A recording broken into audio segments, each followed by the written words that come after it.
કમોસમી વરસાદનો કહેર અમરેલી જિલ્લામાં જોવા મળ્યો હતો, ત્યારે ખાસ કરીને ધારી તાલુકાના મોટા ભાગના બાગાયતી પાકોમાં ભયંકર નુકસાની જોવા મળી છે. જોઈએ આ ખાસ રિપોર્ટમાં. હવામાન વિભાગની પૂર્વ આગાહી અનુસાર ગઈકાલે અચાનક વાવાઝોડાના સ્વરૂપમાં વરસાદના ત્રાટક્યો હતો, જેને લઈને ધારી તાલુકાના મોટા ભાગના બાગાયતી પાકોમાં ભયંકર નુકસાની જોવા મળી રહી છે.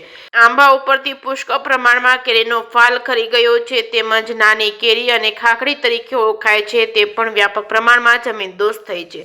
મોટાભાગના ખેડૂતો હવે તાત્કાલિક ધોરણે સર્વે કરવાની માંગ કરી રહ્યા છે. કમોસમી વરસાદના કહેરના કારણે ધારી તાલુકાના રવિ પાકો ખાસ કરીને ઘઉં, ચણા સહિતના પાકોમાં વરસાદી પાણી લગાવવાના લઈને ભયંકર નુકસાની વેઠવાનો વારો ખેડૂતોને આવ્યો છે. ખેડૂતોના તૈયાર થયેલા પાક ઉપર વીજળી બનીને વરસાદ ત્રાટક્યો, ત્યારે મોરજર ગામના ખેડૂતો લીલા ઘઉં વાઢવા માટે પણ મજબૂર બન્યા હતા. તેમ છતાં વરસાદને લઈને ખેડૂતોના ઘઉં પણ ખરાબ થઈ ગયા છે. હવે તમામ ખેડૂતો વળતર માટે રાહ જોઈ રહ્યા છે.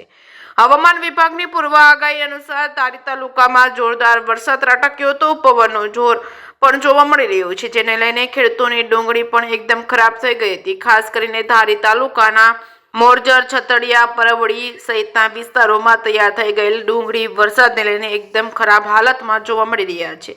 હવે તે તમામ ખેડૂતો વળતર માટે રાજ્ય સરકાર સામે આશાભરી નજર રાખી જોઈ રહ્યા છે. જગતનો તાત અત્યારે ભયંકર મુશ્કેલીઓમાંથી પસાર થઈ રહ્યા છે. ખાસ કરીને બાગાયતી ખેતી કરતા ખેડૂતોના મોઢામાં આવેલો કોળિયો છીનવાઈ ગયો છે.